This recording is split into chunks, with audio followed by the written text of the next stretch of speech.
Hoy tenemos por delante un análisis a fondo de una serie de textos bastante fascinantes sobre psicología moderna y, bueno, sobre la filosofía estoica. Sí, unos textos con mucha miga, la verdad. Muchísima.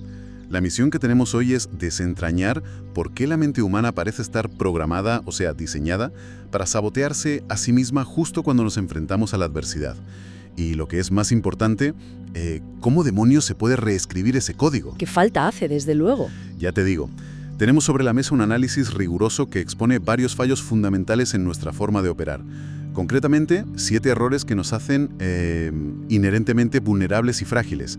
Pero hay que advertir algo desde el minuto 1. Sí, el tono del material. Exacto. El material que estamos abordando hoy, no ofrece un abrazo cálido. Es firme, es muy directo. Plantea unas verdades incómodas que, la verdad, requieren hacer una pausa y mirarse al espejo. Y fíjate que esa firmeza es precisamente lo que hace que este análisis sea tan increíblemente valioso. Porque, bueno, vivimos en una época donde la tendencia natural es siempre buscar el origen del malestar fuera. Totalmente. Siempre la culpa es del empedrado. Eso es. Cuando hay agotamiento o frustración, el dedo acusador señala súper rápido a la economía, al entorno laboral o a lo que hacen las personas que nos rodean.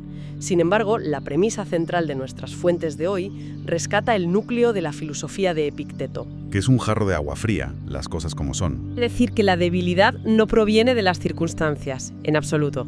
La máxima es inquebrantable. No es lo que ocurre, es cómo se interpreta. Claro, y es que esa frase, cambia por completo las reglas del juego. Plantea que la inmensa mayoría de los seres humanos caminan por el mundo súper convencidos de que tienen un problema de circunstancias. Cuando, en realidad, en la mayoría de los casos, lo que existe es un problema de mentalidad. Y es un diagnóstico turbio. Si a alguien se rompe un brazo, pues vas, te haces una radiografía, se ve la línea blanca y el médico dice, aquí está el problema. Ya, ojalá fuera tan fácil con la mente. Claro, es que la resiliencia humana no funciona así. Es muchísimo más difícil en mirar hacia adentro y tener que admitir que, oye, la fractura está en la propia percepción de uno mismo. Exacto. Y si conectamos esto con, el panorama general del comportamiento humano, vemos que es la diferencia fundamental entre asumir el papel de víctima o el de arquitecto de la propia vida. ¿Que se dice pronto? Se dice pronto, sí. Para entender cómo se forma esa mente frágil que describen los textos, el primer paso lógico que nos proponen es observar hacia dónde dirige el individuo su atención. Y aquí es donde nos topamos con el primer gran obstáculo estructural, ¿verdad? Sí, la gran trampa, la ilusión del control y, sobre todo, la tremenda vulnerabilidad que genera la dependencia externa. Concretamente, el texto lo clasifica como los errores 1 y 3. Es un punto súper crítico, porque las fuentes dedican muchísimo espacio a analizar cómo las personas atan su bienestar a factores completamente externos, ya sea la validación de los demás, obtener un resultado muy específico en el trabajo o simplemente la expectativa de que el entorno se comporte como uno quiere. Así es.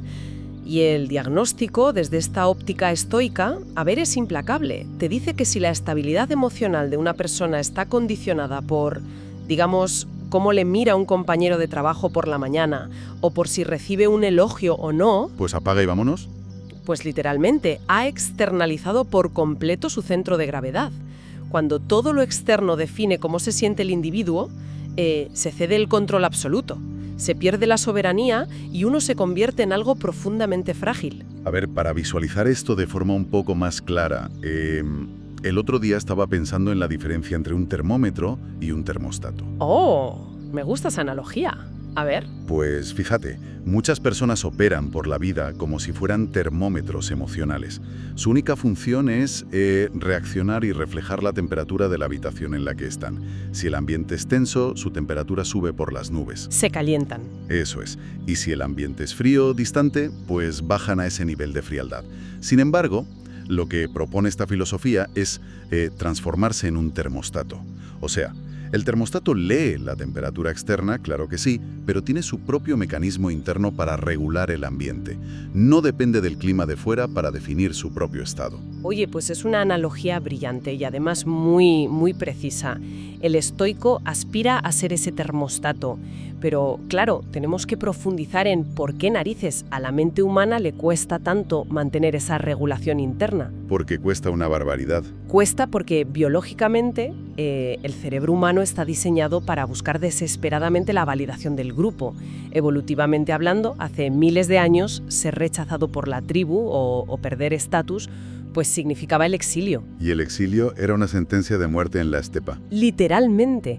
Así que el cerebro aprendió a hipervigilar las opiniones de los demás, a intentar controlar el entorno social como un puro mecanismo de supervivencia. El gran problema surge cuando este software tan antiguo se ejecuta en el mundo moderno. ¿Y hace cortocircuito? Totalmente. Se transforma en una necesidad tóxica de querer controlarlo absolutamente todo. Y es justo ahí donde surge la frustración crónica, según las fuentes. Esa cosa de exigir que todo salga perfecto, que la gente actúe exactamente según un guión que uno tiene en la cabeza. Pero aquí me gustaría plantear un contrapunto. Dime. A ver, ¿acaso no es algo profundamente natural desear que las cosas salgan bien? O sea, si alguien invierte 5 años en levantar una empresa o en construir una relación de pareja, lo lógico es que quiera un buen resultado, ¿no? ¡Por supuesto! Entonces, ¿dónde trazamos exactamente la línea entre una ambición sana, funcional, y esa dependencia destructiva que nos debilita? Pues fíjate que esto plantea una pregunta crucial en todo este análisis. La frontera invisible no reside en el deseo en sí, sino en la exigencia absoluta. Ah, vale. En el cómo nos vinculamos a ello. Exacto, en cómo se vincula el resultado a la propia identidad. Querer que un proyecto triunfe es natural y además necesario para tener motivación. La línea se cruza, según el texto, cuando la persona siente que si el proyecto fracasa, ella misma, como persona, es un fracaso. O sea, funden su valor con el resultado. Eso es. El estoico prefiere el buen resultado, lógicamente. Pero, y aquí está la clave, no necesita ese resultado para mantener su integridad psicológica intacta. Qué importante ese matiz. Es vital. Marco Aurelio enseñaba un principio fundamental que el texto subraya de una forma muy tajante. Hay que aceptar lo que no se puede cambiar.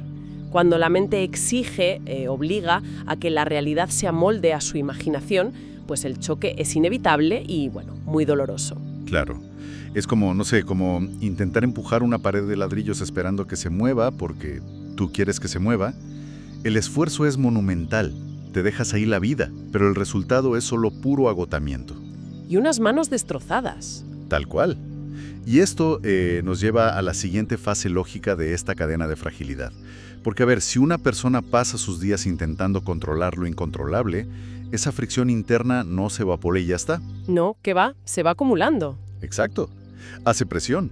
Y cuando la realidad, de forma inevitable, no cumple con sus exigencias caprichosas, esa presión estalla. Y generalmente las fuentes dicen que estalla en forma de impulsividad. Exactamente. Ahí es donde entramos de lleno en el territorio de la tiranía de la reacción. Los errores 2 y 6 del texto. Frustrarse con facilidad, enfadarse rapidísimo, responder con la primera emoción visceral que a uno le cruza por la mente. Que además socialmente está súper mal interpretado esto. Totalmente. Porque, curiosamente, a nivel social, muchas veces se confunde esta explosividad, el gritar o pegar un golpe en la mesa, con tener mucho carácter o tener una personalidad muy fuerte. Ya, el típico, es que yo soy muy directo. Sí, esa excusa. Pues el análisis estoico desmonta este mito por completo. Reaccionar impulsivamente no es una muestra de poder. Es, literalmente, la ausencia total y absoluta de control. Es que es ser un esclavo absoluto del estímulo que tienes delante. Y aquí es donde la lectura se vuelve, realmente fascinante. Las fuentes hablan de un concepto que parece magia aplicada a la psicología humana, ¿de verdad? Ah, sí. El espacio decisivo, ¿verdad? Ese mismo. Plantean que entre el estímulo que recibimos y la respuesta que damos existe un espacio. Un momento brevísimo, casi imperceptible. Y en esa fracción de segundo es donde reside la verdadera libertad y la fuerza de un individuo. Pero, a ver, siendo realistas, bajando esto a la tierra, Cuando alguien escucha un comentario muy ofensivo, la sangre te hierve antes de que la lógica pueda siquiera asomar la cabeza por la puerta.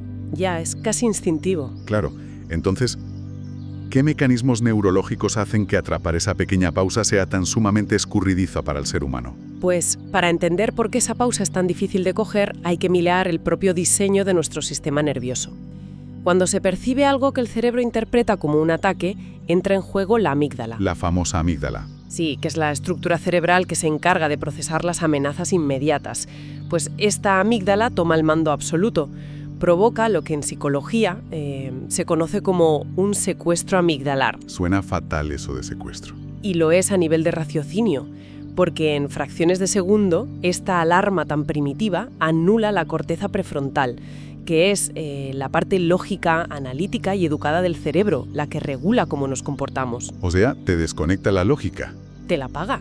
Físicamente, el individuo se prepara para pelear a puñetazos o para salir corriendo a toda velocidad antes de poder siquiera procesar de forma racional las palabras que le acaban de decir. Es decir, que nuestro sistema nervioso reacciona a, no sé, una crítica constructiva en una reunión de oficina con la misma intensidad química con la que reaccionaría si entrara un tigre por la puerta. Tal cual, un tigre de Bengala en la sala de juntas. Y el detonante principal de esta reacción tan exagerada y fuera de lugar es el ego. Es esa tendencia nuestra a tomarnos absolutamente todo de forma personal. El centro del universo. Claro. Cuando se interpreta cada acción, cada mirada del mundo como un ataque dirigido a uno mismo, el cerebro se ve obligado a mantenerse en un estado perpetuo de amenaza. Qué agotador tiene que ser vivir así. Agotador e insostenible. Sin embargo, el texto ofrece un cambio de paradigma que es tan brutal como liberador. Viene a decir que la inmensa mayoría de las cosas que hacen los demás no tienen absolutamente nada que ver con la persona que las está recibiendo. Pero cuesta horrores interiorizar eso cuando el conflicto lo tienes cara a cara y las palabras son afiladas. Requiere un esfuerzo consciente enorme, sin duda, no es natural al principio. Pero el enfoque estoico pide hacer el esfuerzo de comprender que cada ser humano actúa impulsado por su propia mente. Sus movidas, vaya. Eso es, sus miedos, sus niveles de fatiga, igual han dormido fatal, sus propias inseguridades o sus prejuicios. Si un compañero responde de una forma súper seca o agresiva, las estadísticas, la pura lógica, indican que está lidiando con su propio estrés o que tiene una incapacidad crónica para comunicarse. O sea, no está emitiendo un veredicto objetivo sobre lo que yo valgo como persona. Exactamente, no va de ti. Entender esta mecánica despersonaliza el conflicto por completo. Al comprender que, oye, uno no es la diana constante del universo, la amenaza se reduce un montón. Y ahí la amígdala no se dispara. Y ese espacio maravilloso, esa pausa entre el estímulo y la respuesta, por fin puede aparecer. Vale, hasta aquí hemos explorado cómo esta fragilidad de la que hablan las fuentes se manifiesta hacia el exterior. Ya sabes, la necesidad de validación, la obsesión loca por controlar el entorno, la ira impulsiva que acabamos de ver y esa protección ciega del ego.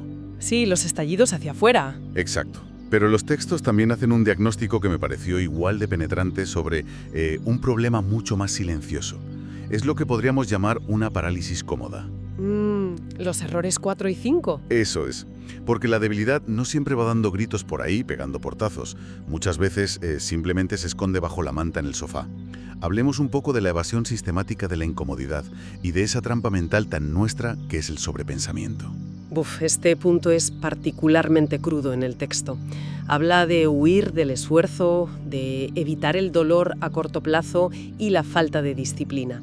A ver, seamos justos. El entorno moderno en el que vivimos está meticulosamente diseñado para maximizar el confort. En todas las áreas, sí. En todo.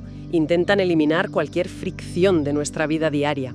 Pero la premisa del análisis es matemática y confrontativa de nuevo. Te dice, cada vez que se elige lo fácil, el carácter se debilita. Y punto. Qué duro. Muy duro. Y al revés, cada vez que se elige la ruta difícil, la tolerancia a la adversidad se hace un poco más fuerte. Si uno evita sistemáticamente, no sé, las conversaciones incómodas con la pareja, el esfuerzo físico en el gimnasio o el simplemente confrontar los miedos propios, ¿qué pasa entonces? Pues que la zona de confort se va encogiendo de forma gradual hasta que se convierte en una jaula minúscula de la que da terror salir. O sea, es una atrofia en toda regla. Igual que un músculo pierde densidad cuando no lo sometes a ninguna resistencia, pues la voluntad humana se marchita sin el estímulo de la dificultad. Exacto. Pero fíjate que lo más engañoso de todo esto es cómo nuestra propia mente racionaliza y justifica esta inacción. Esto se ve con una claridad cristalina en la tendencia a sobrepensarlo todo, darle 200 vueltas a un problema, analizar 50 escenarios catastróficos distintos en la cabeza. Sumergirse en esa espiral constante. Eso es. Y el gran engaño evolutivo de esto, como señalan muy bien los textos, es que esta preocupación incesante se disfraza súper hábilmente de trabajo útil. Nos creemos que estamos haciendo algo, claro. Es lo que, yo suelo llamar la procrastinación intelectual. Es como meterte a correr en una cinta mecánica. Hay muchísimo movimiento, quemas una barbaridad de energía, sudas la gota gorda, pero cuando por fin te bajas de la máquina, resulta que no has avanzado ni un solo maldito metro. ¡Qué buena imagen! Es que es tal cual. La persona se convence de que, oye, por estar gastando tantísima energía mental analizando todas las variables posibles, pues de alguna manera abstracta está resolviendo el problema.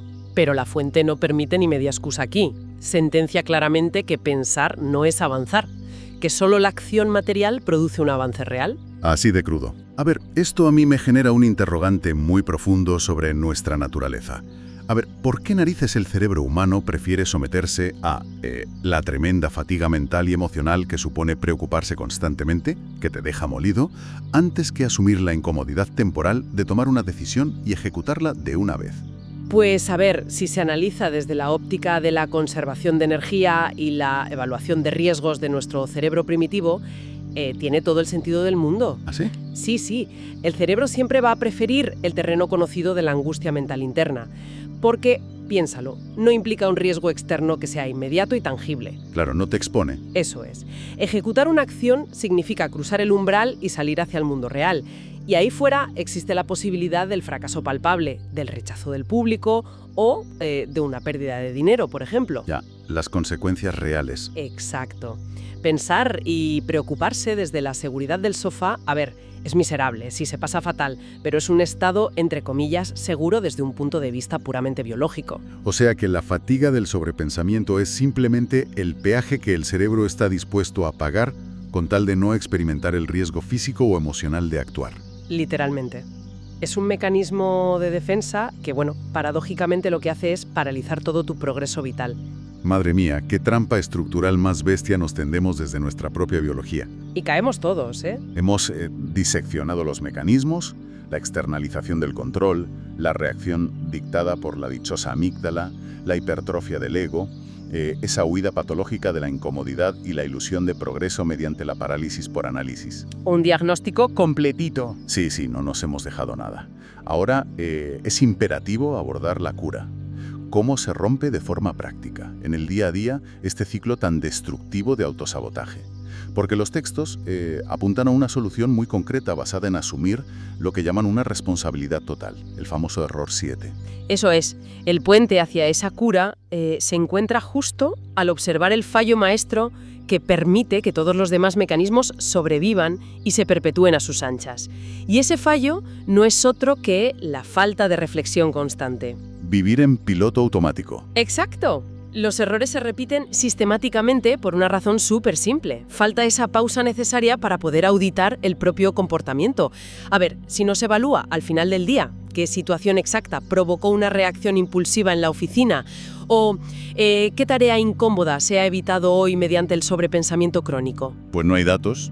Claro, no hay datos empíricos para corregir nada. Sin una reflexión intencionada, la vida simplemente va pasando reaccionando de forma ciega y eterna a los estímulos que vengan del entorno. O sea, es tropezar una y otra vez, infinitamente, con la misma piedra. Y en lugar de mirar hacia abajo un segundo para entender la mecánica de cómo estás tropezando, pues pasarte la vida entera maldiciendo la existencia de las piedras. Es una imagen muy gráfica y muy real. Y esto, fíjate, nos conduce directamente al verdadero clímax de todo este análisis. Después de este recorrido tan duro, tan áspero por la debilidad mental, surge una revelación sumamente pragmática sobre cómo se construye la ansiada fortaleza. Que menos mal, porque nos hacía falta algo de luz. Pues sí. Y la buena noticia es que no requiere un cambio milagroso de la noche a la mañana, lo cual, a ver, no solo es irreal, sino que resulta completamente abrumador. Totalmente. Te dicen que cambies tu vida hoy y te echas a temblar. Claro, el guión revela la anatomía del declive, ¿no? Nos dice que una mente débil se crea a través de pequeños errores súper sutiles repetidos de manera constante todos los días. Es puramente el efecto del interés compuesto aplicado a los malos hábitos de pensamiento. Vale, entonces, por pura lógica matemática, la solución tiene que operar bajo este mismo principio de acumulación, ¿no? Exacto. La simetría es perfecta aquí. Una mente resiliente se forja mediante pequeñas microcorrecciones diarias. No es dar un salto cuántico de madurez en 24 horas. Eso no existe. Claro, son pasos pequeños. Eso es. Es identificar ese pico tonto de enfado injustificado por la mañana cuando vas conduciendo y respirar antes de pitar. Es obligarse a realizar una sola tarea ligeramente incómoda por la tarde. Solo una. Con una vale para empezar. Es pausar unos segunditos para despersonalizar ese correo electrónico tan hostil que te acaba de llegar. Son estas pequeñas microcorrecciones, evaluadas siempre a través de la reflexión diaria, las que poco a poco reescriben los circuitos neuronales y reprograman de verdad tu respuesta ante la adversidad. Qué potente. Y fíjate, esto nos lleva al cierre definitivo, a la conclusión final del material que estamos analizando hoy. Al inicio de esta conversación mencionábamos la tendencia humana a buscar la fuente del sufrimiento en el exterior. A señalar a los demás. Exacto. Pues el texto cierra con una afirmación que resuena con una fuerza, vamos, contundente. Dice, no es el mundo, no es la suerte, es la propia persona.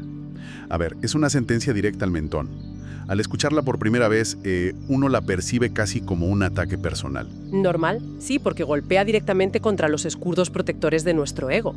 Lo que hace es despojar al individuo de absolutamente todas las excusas y las narrativas que se ha ido construyendo con los años para justificar que está estancado. Te deja ahí.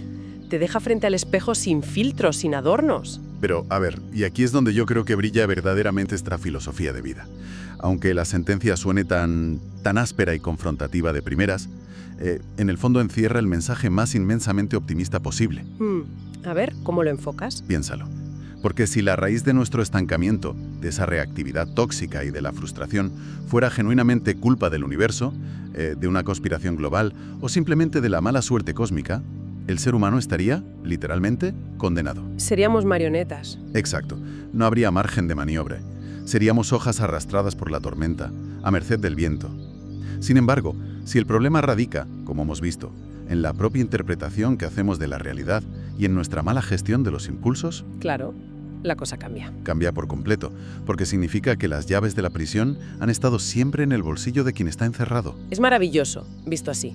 Es la recuperación total y absoluta de tu agencia personal. La filosofía estoica, fíjate, contrariamente a lo que dicta el estereotipo popular tan aburrido, no propone que te conviertas en una estatua de mármol que no siente emociones ni padece. Que además es biológicamente imposible. Y psicológicamente dañino a más no poder. De lo que se trata en realidad es de adoptar una tecnología mental hiperpráctica. Es como instalar un sistema operativo diseñado para dejar de derrochar una cantidad enorme y finita de energía vital en intentar controlar lo externo. Para redirigir todo ese esfuerzo hacia el dominio de nuestra propia respuesta, ¿no? Exacto, ese es el gran giro. Pues a ver, para recapitular un poco el pedazo de viaje que hemos hecho hoy, la fortaleza genuina no radica en doblegar a las personas de nuestro entorno, ni en exigir que el mundo sea un lugar bonito y predecible. La maestría real reside en conquistar ese brevísimo e invisible espacio del que hablábamos, el que hay entre el evento que sucede y la respuesta que elegimos dar. Ese es el campo de batalla real. Y radica en atreverse a cruzar de una vez por todas ese umbral paralizante del sobrepensamiento, para poder abrazar la acción aunque sea incómoda.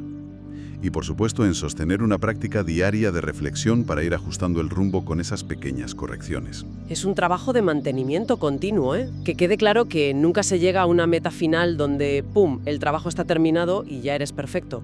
Ya, ojalá. Ya. Pero es que es el único camino que está comprobado que funciona para dejar de ser cómplices de nuestro propio sufrimiento ante las dificultades inevitables que nos va a traer la vida. Pues con eso en mente, hay una idea provocadora que de verdad merece ser contemplada una vez que cerremos esta inmersión profunda. Pensemos un momento en el enorme, gigantesco coste de oportunidad de nuestra fragilidad mental diaria. Si a partir de mañana una persona tomara la decisión inquebrantable de dejar de interpretar las palabras y acciones ajenas como ataques directos a su identidad, Sería un cambio brutal. imagínatelo. ¿Cuánta energía mental invisible, que hoy por hoy se consume alimentando frustraciones silenciosas o preocupaciones teóricas en el sofá, quedaría repentinamente liberada para poder construir por fin la realidad que realmente desea? Ahí lo dejamos.